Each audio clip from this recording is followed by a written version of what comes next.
जी अस्सलाम वालेकुम। Welcome to कॉन्टिवर्स एकेडमी। आज हमने बिजनेस स्टडीज का चैप्टर 3 देखते हैं, जो कि बेस कर रहा है हमारा एंटरप्राइज बिजनेस ग्रोथ और साइज पे।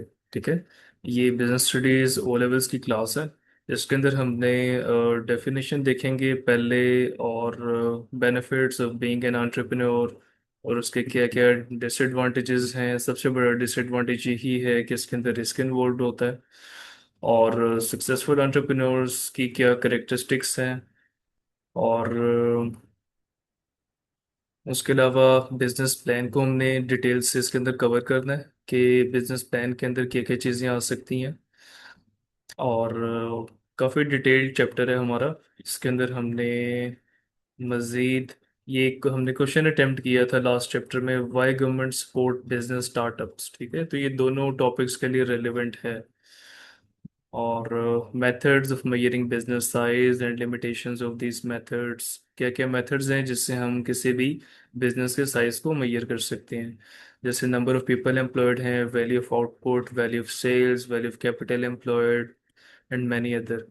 इसे भी हम डिटेल से देखेंगे। और बिजनेस की एक्सपेंशन एक बिजनेस ओनर क्यों चाहता है, और क्या तरीक़ेकार है जिससे बिजनेस को एक्सपेंड किया जा सकता है। ठीक है, तो इसे देखते हैं इंशाल्लाह जी, स्टार्ट करते हैं। बहुत अच्छा चैप्टर है, और बिजनेस स्टडीज़ के ये बहुत सारे कॉन्सेप्ट्स की बेस बनने जा रहा है। तो फर्स्ट 2 चैप्टर्स तो सिर्फ इंट्रोडक्शन लेवल के हद तक ही थे। यहाँ से कह लें कि हमारा सिलेबस प्रॉपरली स्टार्ट हो गया। तो आप लोगों ने रेगुलर रहना है, और कोशिश करनी है एटलीस्ट वीक में 4 डेज आप ज़रूर बिजनेस स्टडीज़ को टाइम दें विद प्रैक्टिस। ठीक है, पढ़ेंगे हम अपनी स्लाइड से। ठीक है, थोड़ी समराइज्ड स्लाइड है हमारे पास।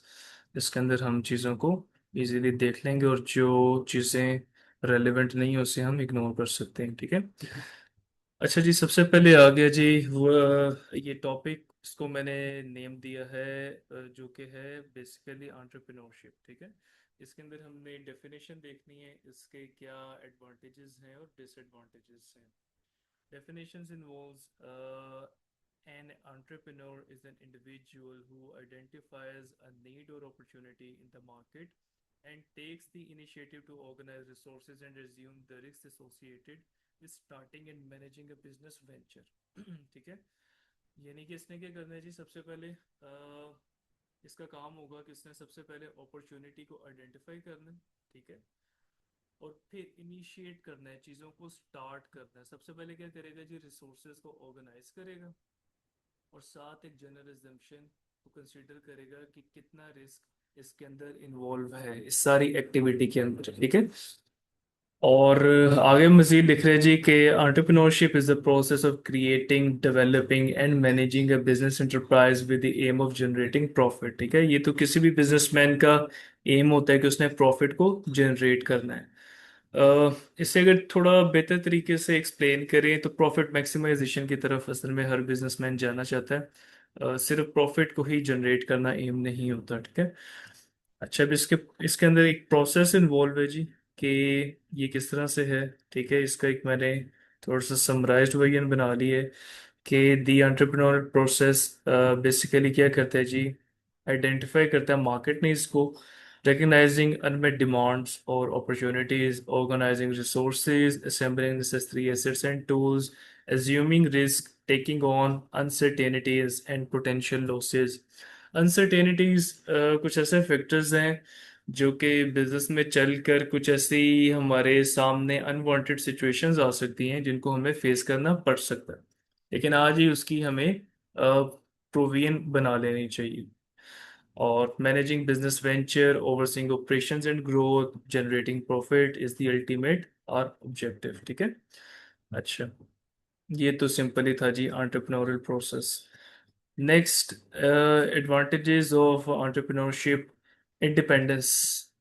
Entrepreneurs are their own bosses and have the freedom to make their own decisions. Financial rewards and the successful entrepreneurs have the potential to earn significant profits and build wealth. ठीक है, ये किसका, सारी business activity करने का मकसद एक financial reward को गेन करना है। personal fulfillment. Many entrepreneurs find satisfaction in creating something new and making a positive impact on the world. ठीक है, तो बेसिकली क्या होता है जी, कोई भी बिजनेस स्टार्ट करते हैं and if you are like आप कोई ऐसा काम करने जा रहे हैं जो कि काम करने में आपको मज़ा आता है, वो आपकी हॉबी भी थी पहले शायद, और अब आप उसको लेके जा रहे हैं वाइल्ड स्केल पे, तो yes it gives you a sort of satisfaction as well. Innovation and creativity. Entrepreneurship fosters innovation and allows individuals to express their creativity. एक बंदा अगर क्रिएटिव है और एक नई चीज़ को डेवलप करने जा रहे हैं, तो it gives you a lot of chance कि आप अपनी क्रिएटिविटी को एक्सप्रेस कर सकें. Job creation. Entrepreneurs create jobs and contribute to economic growth. ठीक है, इकोनॉमिक ग्रोथ क्यों होगी जी? प्रॉफिट कमाएंगे, उसके ऊपर टैक्स देंगे और टैक्स से मुल्क चलेगा, और जॉब्स मिलेंगी, तो इसके सोसाइटी के अंदर भी बेनिफिट्स मिलेंगे. किसी ऐसी जगह पे जाके बिजनेस एक्टिविटी कर रहे हैं जहाँ पर जो वहाँ के जो लोकल्स हैं उनके पास कोई अच्छा रोजगार नहीं है, तो उनको अच्छा रोजगार भी मिल जाएगा. इसकी बेस्ट एग्जांपल मैं देता हूँ, जो कि हमारा बिजनेस है रिलेटेड टू टूरिज्म. ठीक है, सीजन में जब हम वहाँ जाते हैं, ठीक है, और उधर के लोकल्स को काफ़ी रोजगार मिलता है टूरिस्ट के जाने से. तो इसी तरह हर बिजनेस वेंचर जो कि किसी खास जगह के अंदर कोई बिजनेस, कोई किसी तरह की बिजनेस एक्टिविटी कर रहा है, तो वहाँ पे उसको, जो वहाँ के जो लोकल्स हैं उनको एक चांस मिलता है रोजगार का. ठीक है. अच्छा, इसके साथ कुछ ना डिसएडवांटेजेस भी हैं. पहला डिसएडवांटेज है फाइनेंशियल रिस्क. हो सकता है बिजनेस स्टार्ट करें लेकिन लॉस हो जाए. तो इसमें वो डिटेल से बता रहा है कि entrepreneurs often invest their own money and may face significant financial losses if the business fails. Long hours and hard work required है. ठीक है, no pain no gain simple rules. Starting and running a business requires significant time commitment and a lot of hard work. Of course you have to do the market research and you have to burn the midnight oil, और बहुत सारी मेहनत करनी पड़ती है, फिर एक business जाके सक्सेसफुल होता है. Uncertainty and stress is always there. So entrepreneurs face a high degree of uncertainty and stress, especially in the early stages of the business. Early stages हैं, कस्टमर्स नहीं आ रहे होते, और आपने जो टारगेट सेट किए होते हैं, अपने जो शॉर्ट टर्म आपके गोल्स होते हैं, वो स्टार्ट में कभी भी अचीव नहीं हो पा रहे होते. तो it creates lot of stress and uncertainty. Responsibility. Entrepreneurs are responsible for all aspects of the business, including finances, operations, and employees. Of course, अगर आपने कुछ लोगों को हायर किया है तो उनकी सैलरी वगैरह देना भी एक एंटरप्रेन्योर की जिम्मेदारी है. ऑपरेशंस को मैनेज करना, उसकी टैक्सेशन रिलेटेड सर्विसेज को देखना, और बाकी मैन्युफैक्चरिंग बिजनेस अगर आपका है, तो आपकी जो फैक्ट्री के अंदर जो डिफरेंट किस्म के प्रोसेसेस इन्वॉल्व हैं, क्या वो सही तरह से चल रहे हैं कि नहीं चल रहे. और of course you require a lot of finance. ठीक है. Competition. Entrepreneurs face competition from establish businesses and other startups. ठीक है, जब भी एक न्यू एंट्रेंट मार्केट में आता है, तो उसे एक कंपटीशन फेस करना पड़ता है जो कि ऑलरेडी एस्टेब्लिश बिजनेसेस वहाँ पे बैठे हुए हैं. आगे नेक्स्ट हमारा टॉपिक है जी, करेक्टरिस्टिक्स ऑफ सक्सेसफुल एंटरप्रेन्योर्स. के जो सक्सेसफुल एंटरप्रेन्योर्स हैं जिनकी पीछे पिक्चर्स भी हमने देखी, उसके अंदर हमें स्टीव जॉब्स वगैरह नजर आए थे. ठीक है, तो क्या क्या सक्सेसफुल एंटरप्रेन्योर्स की कैरेक्टरिस्टिक्स हो सकते हैं, इसमें हमने ये देखना है. इस पे क्वेश्चन भी आता है 6 मार्क्स का. Successful entrepreneurs typically possess a combination of personal qualities and skills that enable them to overcome challenges and achieve their goals. These characteristics include hard worker. ठीक है, सबसे पहले क्या होगा जी? हार्ड वर्कर होगा एक successful entrepreneur. They are dedicated and willing to put in the long hours and effort required to succeed. Risk taker होगा जी, रिस्क लेगा. They are comfortable taking calculated risk and are not afraid to fail. अच्छा, calculated risk कैसा risk होता है? जिसके पीछे कोई रिजनेबल ग्राउंड्स हो, कोई उसके पीछे कोई रिजनेबल वर्किंग हो, कोई जो अपने मेथड्स और एजम्पशंस यूज किए हैं अपने बिजनेस के अंदर, वो किसी हद तक रिलायबल हो और रियलिस्टिक हो. ठीक है, तो कैलकुलेटेड रिस्क लेता है. ठीक है, ऐसे ही बस दे के छलांग नहीं लगा देता. और बाकी they are not afraid to fail of course, because failing is a part of the process. creative, they are able to generate new ideas and find innovative solutions to problems. Optimistic, ठीक है, बड़ा positive होता है जी, they maintain a positive attitude and believe in their ability to succeed. Self confident, very important, they have confidence in their abilities and are able to make decisions with conviction. ठीक है। अच्छा जी, ज्यादा नीचे आ गए हम।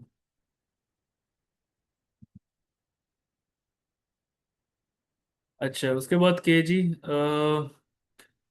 Innovative होगा, they are constantly seeking new and better ways to do things. और independent होगा, they are self reliant and able to work independently. ठीक है। समटाइम्स कुछ लाइफ के अंदर इस तरह के फेजेस आते हैं जहाँ पे आपको सोलो ट्रिप ही लेनी होती है, सोलो फ्लाइट ही लेनी होती है। तो they are not afraid at all for going towards that path.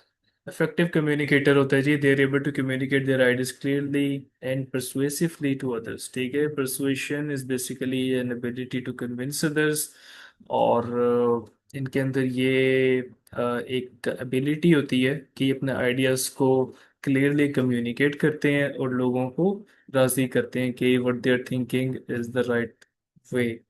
Business plan हमने देखना डिटेल्स से and its contents. Business plan is a written document that outlines the goals of a business and how it plans to achieve them. It serves as a roadmap for the business and is essential for attracting investors and securing funding. Business plan सबसे पहले क्या है जी, एक written document है जो कि outline हर चीज वहां पे लिख देगा, बना देगा, बिजनेस के गोल्स क्या हैं और वो किस तरह से प्लान कर रहा है उन सबको अचीव करने की तरफ। ठीक है। It serves as a road map, एक प्रॉपर रोड मैप है जी ये for the business and is essential for attracting investors and securing funding. Investor definitely जब कोई रिटर्न प्लान देखेगा तो ही वो आपको कुछ फाइनेंशियल एड प्रोवाइड करेंगे और इसी तरह से बिजनेस ग्रोथ करते हैं। ठीक है। की कंटेंट्स इसके देख लेते हैं। की कंटेंट्स इसके क्या क्या है बिजनेस प्लान के, इम्पोर्टेंट टॉपिक और बहुत दफ़ा क्वेश्चन है इसमें। Description of a business, this section provides an overview of the business including it's mission, vision and values. ठीक है। मिशन स्टेटमेंट क्या होती है, विजन स्टेटमेंट क्या होती है, आगे चल के हमने देखना ही है। Product or service KG in key. This section describes the product or services that the business offers, including their features, benefits, and competitive advantages.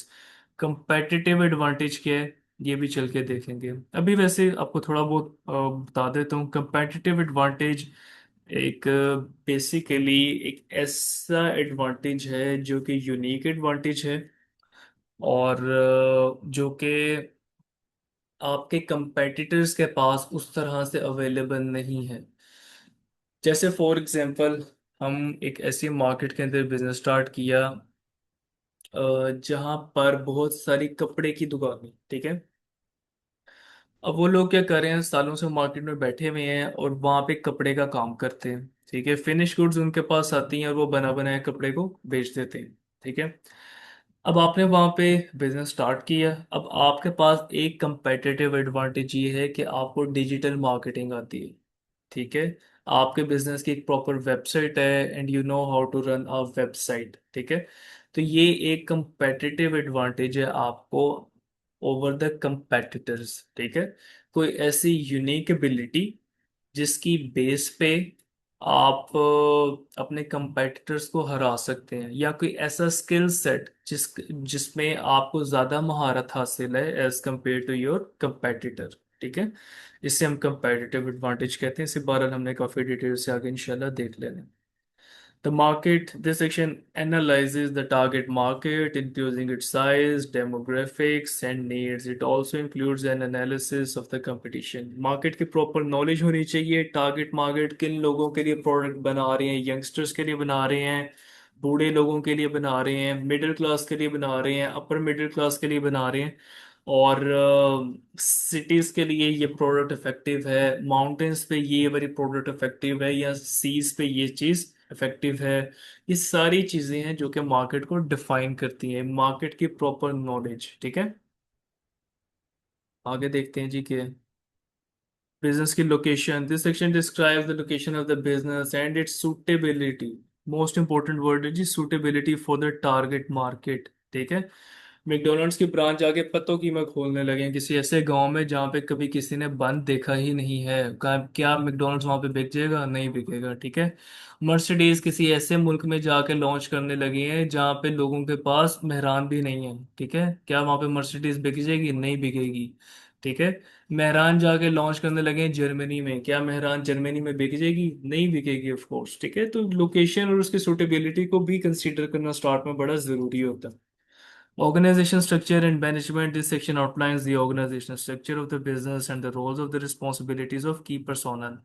ठीक है, ऑर्गेनाइजेशन का स्ट्रक्चर क्या है, मैनेजमेंट क्या है, सीईओ कौन है, सीएफओ कौन है, और डायरेक्टर्स कौन है, शेयर होल्डर्स कौन है, सुपरवाइजर्स कौन है, नंबर ऑफ एम्प्लॉयज कितने हैं, उनका क्या रोल है, कितने डिपार्टमेंट्स हैं, ये सारी चीज़ें हमको डिफाइन करनी पड़ेंगी अपने बिजनेस प्लान के अंदर।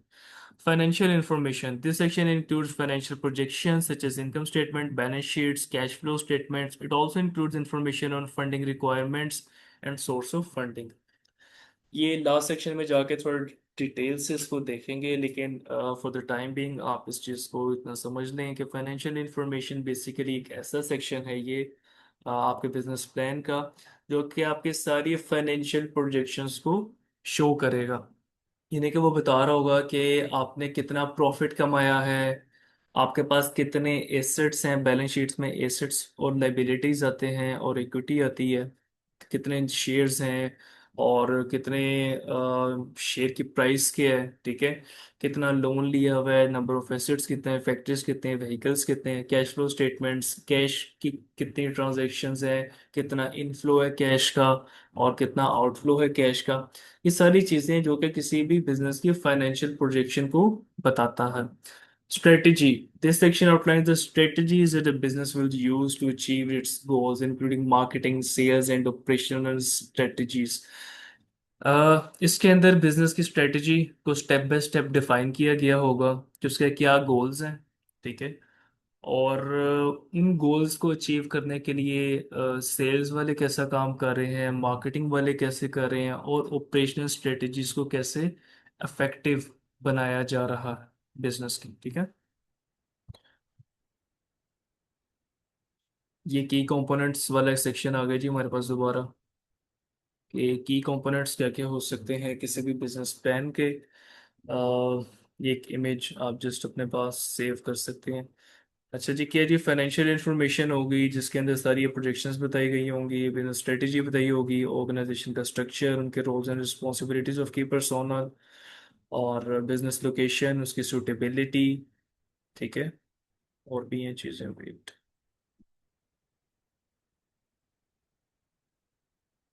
मार्केट, क्या प्रोडक्ट और सर्विसेज प्रोवाइड कर रहे हैं हम, और डिस्क्रिप्शन ऑफ बिजनेस के ओवरव्यू, इसका मिशन या विजन क्या है, और वैल्यूज क्या है बिजनेस की। किसी भी बैंक में जाए तो उनकी अक्सर मिशन और विजन स्टेटमेंट लगी होती है।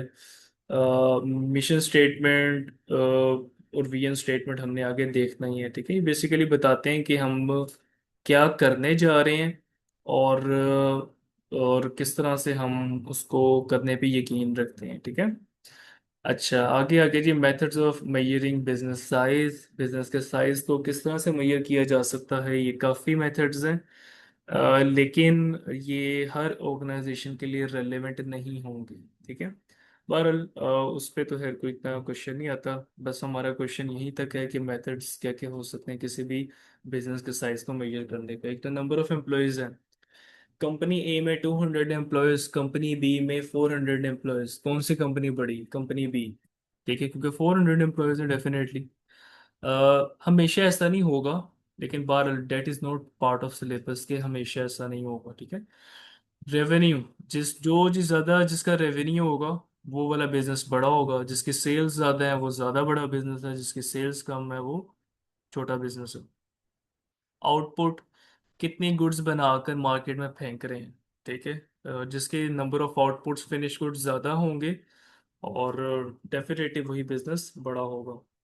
Value of capital employed is the total value of the asset that a business uses to generate a revenue, ठीक है। ये डेफिनेशन से ही समझ लें आप, ठीक है। टोटल वैल्यू ऑफ किसकी? एसेट्स की। एसेट्स आगे चल के हमने लास्ट सेक्शन में देखना है क्या होता है, ठीक है। जो कि बिजनेस यूज करता है रेवेन्यू को जनरेट करने में।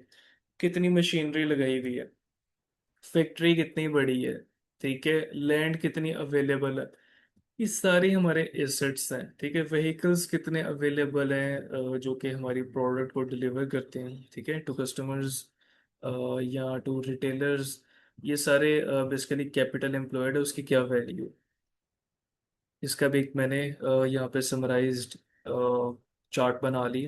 नंबर ऑफ एम्प्लॉयज है, रेवेन्यू है, आउटपुट है, वैल्यू ऑफ कैपिटल एम्प्लॉयड, ठीक है। ये आप इसको भी यहाँ से सेव कर सकते हैं। अच्छा, अब वो आगे जी business expansion, why owners want कि उनका बिजनेस एक्सपेंड करे, उसके रीजंस क्या हैं, और किन किन तरीकों से बिजनेस ग्रो कर सकता है, ठीक है। इंटरनल है, एक्सटर्नल है, ग्रोथ और इंटीग्रेशन के कुछ हमने आगे टाइप्स देखनी है। अच्छा, पहले तो आ जाएगा जी क्या क्या ड्राइवर्स हैं, क्या क्या फैक्टर्स हैं जिसकी वजह से एक बिजनेसमैन चाहता है कि उसके बिजनेस को एक्सपेंड किया जाए। एक तो आ गया जी product diversification, expanding products range to cater to varied needs, ठीक है। जैसे फॉर एग्जांपल आजकल हमारे जो टेक्सटाइल बिजनेसेस हैं, निशात ग्रुप है, उमर ग्रुप है, सफायर है, ये सारे टेक्सटाइल ग्रुप्स हैं, बट इन्होंने क्या की है, डाइवर्सिफिकेशन की तरफ गए हैं, इन सब ने अपने फार्म्स भी बना रही हैं, ठीक है, और they are selling a lot of milk, और काफ़ी नंबर ऑफ काउज हैं इनके पास, मोस्टली ऑस्ट्रेलियन काउज हैं। और इस तरह से ये डिवर्सिफाई करें, कुछ तो फिनिश गुड्स की तरफ चले गए हैं, ठीक है, जैसे सफ़ायर तो आपको पता है कि ना फिनिश गुड्स भी हैं। तो इस तरह से जब आप अपनी प्रोडक्ट्स को डाइवर्सिफाई करते हैं और या डिफरेंट मार्केट्स को आप एक्सेस करते हैं, सो ये एक तरीके कार है आपके बिजनेस को एक्सपेंड करने का। सेकंड क्या है जी, प्रॉफिटेबिलिटी, ऑफ कोर्स बिजनेस को एक्सपेंड करेंगे तो प्रॉफिटेबिलिटी भी इंक्रीज करेगी, तो ये भी एक ड्राइवर है। कस्टमर रीच, ज़्यादा कस्टमर रीच, आप चाह रहे हैं कि जी ज़्यादा कस्टमर्स आएं और नए कस्टमर सेगमेंट्स को लें और नई लोकेशंस को आप टारगेट करें और डिफरेंट एज ग्रुप्स को आप टारगेट करें, ये सारे फैक्टर्स हैं जो कि बिजनेस की एक्सपेंशन के लिए ज़रूरी है, ठीक है। और बिजनेसमैन इसीलिए चाहता है कि उसका बिजनेस ग्रो करे। Competitive response, reaching to industry competition and trends, ठीक है। कंपटीशन को भी ताकि एक जगह के ऊपर रिस्ट्रिक्ट ना रखा जा सके, डिफरेंट सेक्टर्स के अंदर जाके compete किया जाए। इससे एक फ़ायदा ये होता है कि रिस्क भी डिस्ट्रीब्यूट हो जाता है। मार्केट शेयर है जी फिर, कि मार्केट शेयर को इंक्रीज करना चाहता है जो हमारा बिजनेसमैन है, और कस्टमर बेस को बढ़ाना चाहता है, जिसकी वजह से वो चाहता है कि अपने बिजनेस को एक्सपेंड करे। अच्छा, इंक्रीज प्रॉफिट बता दिया, मार्केट शेयर बता दिया, economies of scale. Economies of scale basically, पहले इसकी डेफिनेशन देखें, expansion can lead to lower cost per unit of output, ठीक है। और economies of scale basically economics का एक कॉन्सेप्ट है कि बिजनेसेस जब ग्रो करते हैं तो जब नंबर ऑफ आउटपुट्स इंक्रीज करते हैं तो पर यूनिट कॉस्ट उनकी डिक्रीज होती जाती है।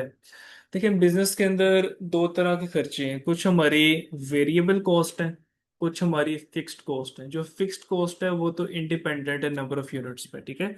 नंबर ऑफ यूनिट बेशक एक रहे या 100 रहे, फिक्स्ड कॉस्ट आपकी सेम ही रहनी है। फॉर एग्जांपल फैक्ट्री है, फैक्ट्री आपने 100,000 पर मंथ रेंट पे ली हुई है, ठीक है। अब आप बेशक उस फैक्ट्री के अंदर एक यूनिट बनाए या 100 यूनिट्स बनाए, द फैक्ट्री रेंट हमेशा सेम ही रहेगा, ये फिक्स्ड कॉस्ट है, ठीक है। इसी तरह वेरिएबल कॉस्ट है, जैसे हमारा हो गया डायरेक्ट मटेरियल, डायरेक्ट लेबर जो कि इन्वॉल्व है किसी भी प्रोडक्ट की मैन्युफैक्चरिंग के अंदर डायरेक्टली, तो उसमें definitely number of units increase करेंगे तो हमारी वेरिएबल खर्चे भी बढ़ते जाएंगे। ज़्यादा शर्ट्स बनाएंगे तो डेफिनेटली ज़्यादा मटेरियल लगेगा, उसके ऊपर ज़्यादा लेबर आके काम करेगी, ठीक है। लेकिन जो फिक्स खर्चा है वो हमारा कांस्टेंट रहेगा। तो इकोनॉमीज ऑफ स्केल एक ऐसा कॉन्सेप्ट है जो कि बताता है कि नंबर ऑफ आउटपुट जब आप इंक्रीज करते हैं तो एक सर्टेन लेवल के बाद आपका वेरिएबल खर्चा तो बढ़ता ही है डेफिनेटली, लेकिन फिक्स्ड कॉस्ट सेम रहने की वजह से पर यूनिट कॉस्ट आपकी डिक्रीज होती रहती है, ठीक है। तो इकोनॉमीज ऑफ स्केल बेसिकली हमें ये बताता है। डाइवर्सिफिकेशन भी बता दिया। अच्छा, अब आगे आगे इंटरनल ग्रोथ। इंटरनल ग्रोथ में क्या है जी? This involves expanding the business using its own resources such as profits and retained earnings. ठीक है, अभी फिलहाल फॉर द टाइमिंग प्रॉफिट और रिटेन्ड अर्निंग को सेम समझ लें, वैसे सेम नहीं है, आगे चल के लास्ट सेक्शन में हमने इसको इंशाल्लाह डिटेल से देखना है। ठीक है, बस ये आपको पता होना चाहिए जितने प्रॉफिट्स है ना, इन सब ने रिटेन्ड अर्निंग के अंदर पार्क होना होता है एट द एंड। ठीक है, इंटरनल ग्रोथ क्या है जी?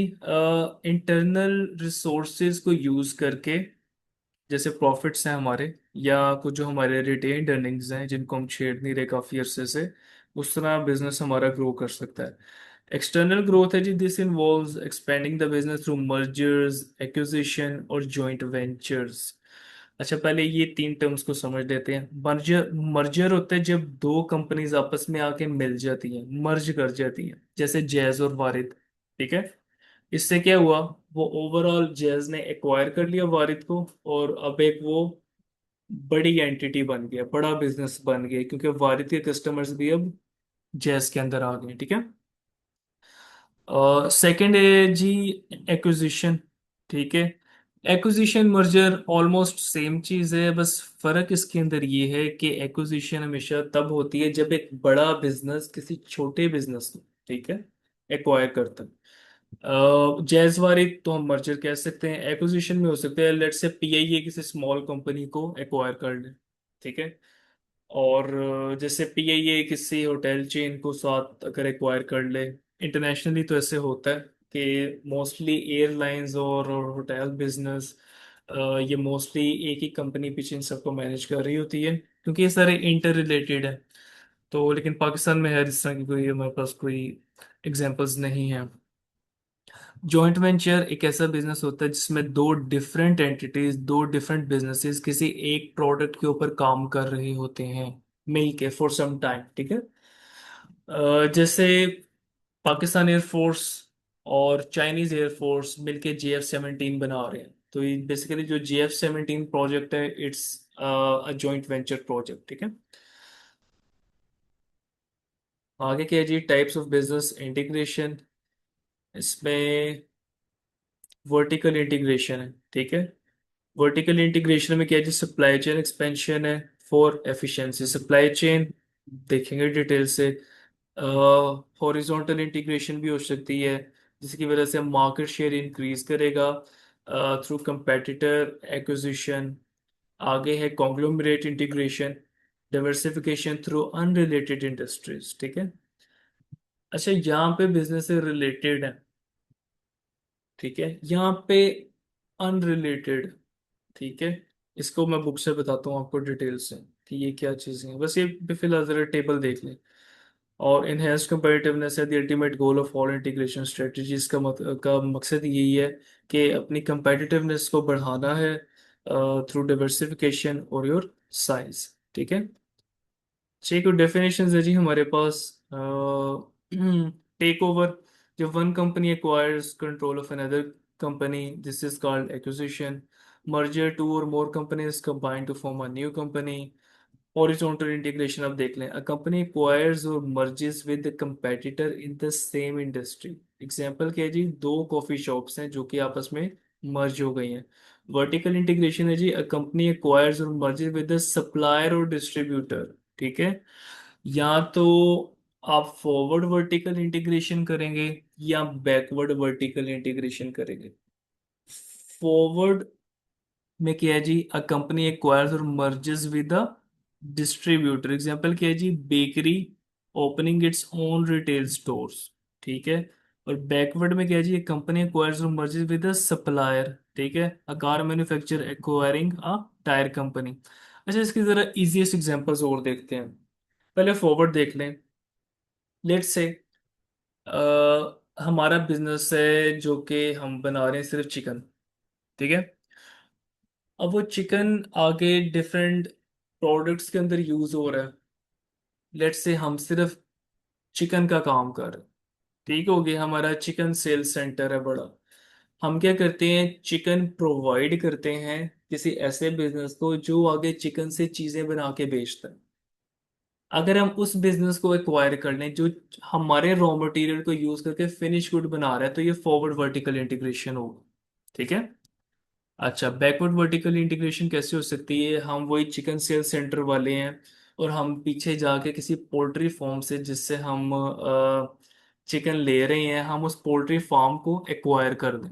ये बैकवर्ड वर्टिकल इंटीग्रेशन हो गई। जब हम सप्लायर को एक्वायर करेंगे तो हमारा बेसिकली बैकवर्ड वर्टिकल इंटीग्रेशन है।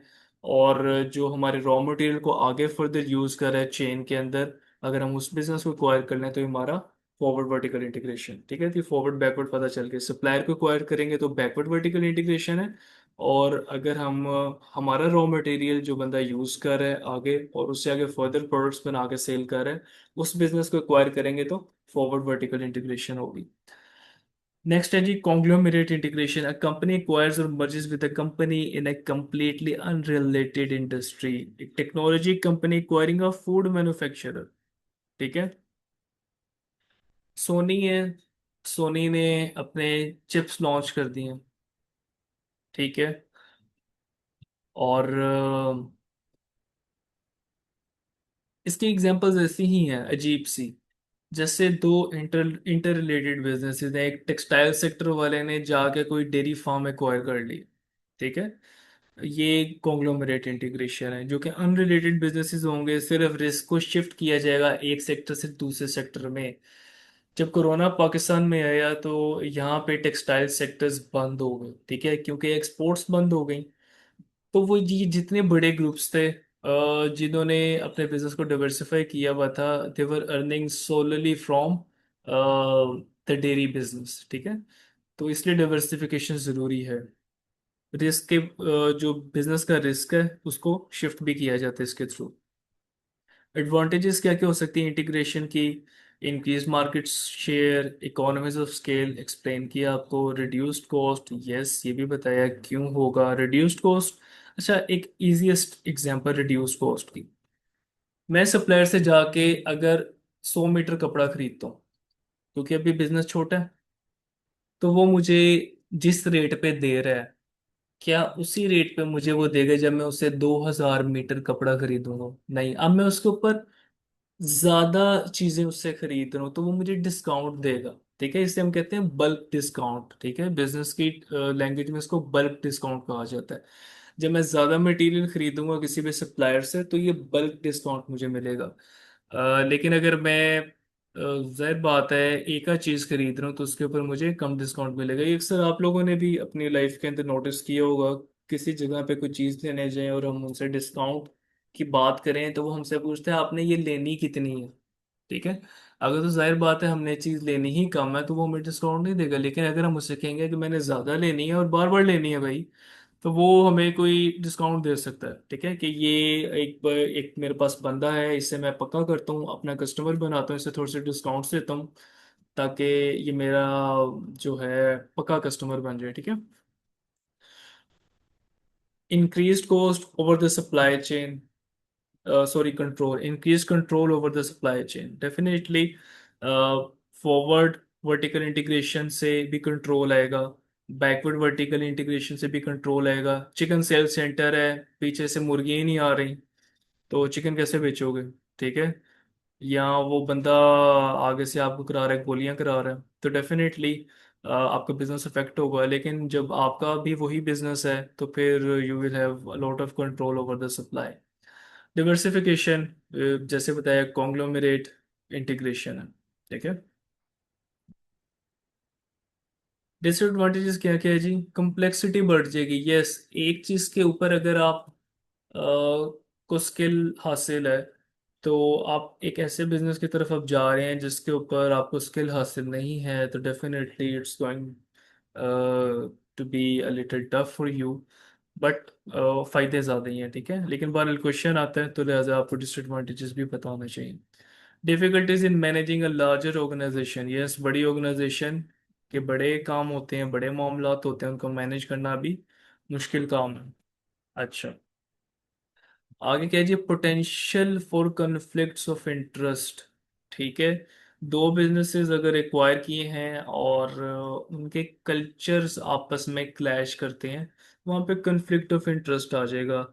और शायद अगर एक जॉइंट वेंचर में हैं, तो हर कंपनी अपने फायदे के बारे में ही सोचेगी, कहीं ना कहीं ये चीज़ें आएंगी, ठीक है।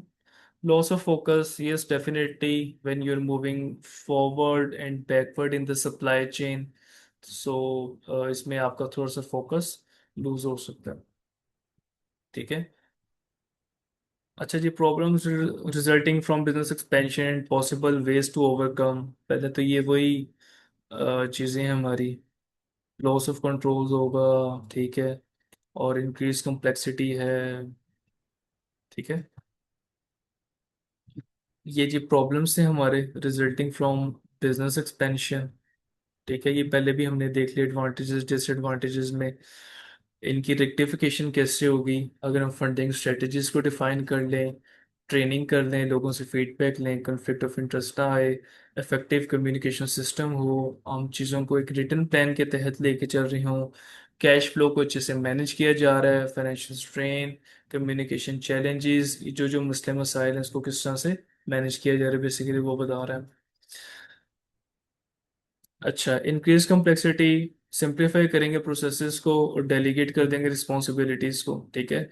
कम्युनिकेशन चैलेंज को कैसे ओवरकम करेंगे जी, इम्प्लीमेंट इफेक्टिव कम्युनिकेशन सिस्टम्स। और लॉस ऑफ कंट्रोल, इस्टेब्लिश की clear lines of authority and accountability, ताकि हमारा लॉस ऑफ कंट्रोल ना रहे। Financial strain, manage cash flow carefully and secure adequate funding. तो ये जो मसले मसाइल हैं उनको हम इस तरह से मैनेज कर सकते हैं, ठीक है। अच्छा, फिर वो नेक्स्ट टॉपिक है जी, Y some businesses remain small, ठीक है जी। छोटे बिजनेस छोटे क्यों रह जाते हैं? एक तो ओनर की प्रेफरेंस हो सकती है, ओनर हो सकता है जी बड़ा लेजी हो। Some owners prefer to keep their business small and manageable, वो चाह रहा है किसी किस्म की कॉम्प्लेक्सिटी ना है, बस जिस तरह मेरी दाल रोटी चल रही है चलती रहे। Limited market size, the market of the business products और सर्विसेज में भी लिमिटेड हो सकता है, वो किसी ऐसे बिजनेस के अंदर इन्वॉल्व हो जिसके अंदर ग्रोथ पॉसिबल ही नहीं है। लैक ऑफ रिसोर्सेज, बिजनेस के पास में भी इतने फाइनेंस अवेलेबल नहीं है, और उसकी रेपुटेशन भी ऐसे नहीं है कि कोई लेंडिंग इंस्टीट्यूशन उसको लोन प्रोवाइड कर दें। रेगुलेटरी बैरियर्स हैं जी, government regulations may make it difficult for the business to expand. For example, कोई ऐसा बिजनेस है हमारा जिससे बहुत ज़्यादा पोल्यूशन होती है, तो गवर्नमेंट भी कुछ इस तरह के बिजनेस को रेगुलेट कर सकती है through strict laws and regulations, के इस तरह के बिजनेसेस को हमने फर्दर इंक्रीज नहीं करना, ठीक है। अच्छा, एक बिजनेस के क्या क्या कॉजेज हो सकते हैं फेलियर के? Important question, important topic. एक तो लैक ऑफ मैनेजमेंट स्किल्स है जी, poor management can lead to inefficiencies, poor decision making and ultimately failure. Changes in business environment, changes in economy है, टेक्नोलॉजी डिफरेंट आ गई, और कंज्यूमर प्रेफरेंसेस चेंज हो गए, ठीक है। जैसे, अच्छा ये प्रेफरेंस भी हो सकता है, कल्चर भी हो सकता है। जिस तरह फैशन चेंज हो जाता है, ठीक है। और या जैसे पहले लोग सिगरेट्स पीते थे, अब लोग वेप्स की तरफ आ गए हैं, क्या हुआ जी, कल्चर चेंज हो गया, प्रेफरेंस चेंज होगी लोगों की, ठीक है। और टेक्नोलॉजी चेंज होती है, पहले फ़ोन आते थे जी बटनों वाले, अब सबको चाहिए स्मार्टफोन चाहिए, ठीक है। लिक्विडिटी प्रॉब्लम्स हो सकती हैं जी, poor financial management, insufficient cash flow है, poor financial management can lead to bankruptcy, इसकी वजह से भी फेलियर हो सकता है बिजनेस का। Over expansion, expanding too quickly can strain resources and lead to financial difficulties. इनके बिजनेस को इतनी जल्दी आपने एक्सपेंड कर दिए बगैर सोचे समझे, बगैर किसी प्रॉपर बिजनेस प्लान के, कि वो मैनेज ही नहीं आपसे हो रहा, और आपके पास फर्दर रिसोर्सेज भी नहीं है उसको मैनेज करने के। ये कुछ डीप रूटेड इश्यूज हैं जी, इसके वही जो बताया गया है। बिजनेस फेलियर के क्या क्या है जी, ऑब्वियस साइंस ऑफ फेलिंग का बिजनेस क्या है जी, inadequate leadership, decision making abilities, management के हिसाब से पॉइंट था ये। और business environment, external factors impacting business operations, ठीक है। टेक्नोलॉजी चेंज होगी, फॉर एग्जांपल फाइनेंशियल मैनेजमेंट में है जी, poor handling of cash flow and resources, over expansion में क्या चाहिए, training resources by growing too rapidly. ठीक है, बगैर सोचे समझे बस बिजनेस एक्वायर करते गए हैं, अब लोगों को सैलरी देने की पैसे नहीं। New businesses are at a greater risk, पर ऐसा क्यों है? ठीक है। अच्छा, पहले तो ये चैलेंज क्या क्या फेस करना पड़ता है जी। हायर फेलियर रेट होता है, और डेफिनेटली होना ही है। Increase likelihood of business closure due to vulnerabilities. ठीक है, lack of customer base, difficulty attracting and retaining clients due to unfamiliarity. ठीक है, बिजनेस का पता ही नहीं है आपको, और कस्टमर से भी हम अनफेमिलियर हैं, कस्टमर क्या चाहता है। लिमिटेड फाइनेंशियल रिसोर्सेज हैं, एक्सपीरियंस पे नहीं है, so this all factors lead to business failure. वो कह रहे हैं new businesses are at greater risk of failure because they lack experience, established customer base and financial resources. They are also more vulnerable to changes in the business environment। ठीक है, तो ये हमारा topic था जी। इसमें किसी भी किस्म का कोई आपको क्वेश्चन हो तो प्लीज़ पूछिएगा। इसके हम कुछ फर्दर क्वेश्चंस भी देखेंगे। और this book is totally fine, if you are comfortable with this you can keep using this book. और अच्छा, स्टीव जॉब्स भाई नहीं है इसमें? नहीं यार, कितनी बुरी बात है। चलो, एलोन मस्क भी नहीं है।